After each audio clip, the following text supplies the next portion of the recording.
And that is how Embrace Richmond got started. We started because someone who had experienced heartache and pain wanted to give back.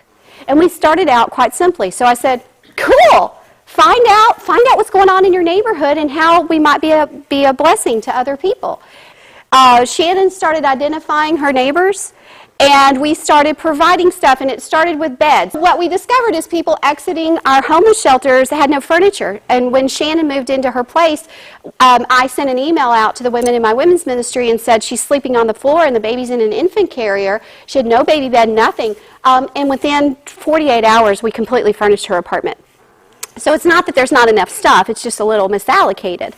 And we started identifying other homeless families who were exiting the shelter, and we started providing furniture and household items. And it started in my garage, and then we would pull it down. This is an old United Methodist Church. They gave us their education wing to store it in.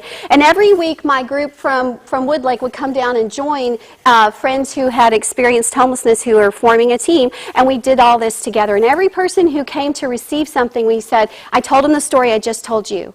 And I said, all of this started because someone who is sitting where you're sitting today said, I want to give back. Do you want to give back? Because we'd love to have you be a part of our team. And about 1/3 of the people who came to receive assistance came back and gave back.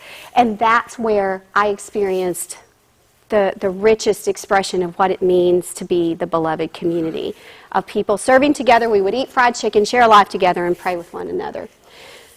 And then it grew. This is the warning part. And it grew. And word got out that we could give beds to babies, that we could give couches, that we could give this, and we could give that. And we started getting calls from all over the city, and we ended up with like 200 referral partners and 38,000 square feet of warehouse. And I was driving a box truck. And, you know, one day I'm driving the box truck, and I'm going down the road. I'm like, Lord, was this? I think I took a wrong turn.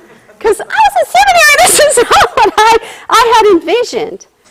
And the need, the stuff, started to take precedent over the people and the relationship. And we had hundreds of people coming through our program. I couldn't tell you their name. I couldn't tell you their dream. I couldn't even invite them all to come back and give back anymore because now we had paid staff in that warehouse. They were individuals who had experienced homelessness, and we got a grant and all that. But it shifted. And many of you can relate to this experience. You fall in, and if you focus on the need, oh my gosh, that's a bottomless pit. And you're down there and you're working so hard, and I was just exhausted. By 2008, I was completely worn out. And about that time, I met Jay Van Groningen. And Jay told me about something called asset-based community development. We had already known, so what happens with a program is you have a revolving door, right? So the people come, they get their stuff, and they're gone. There's very little opportunity for ongoing relationship, and I realized that's what I was looking for.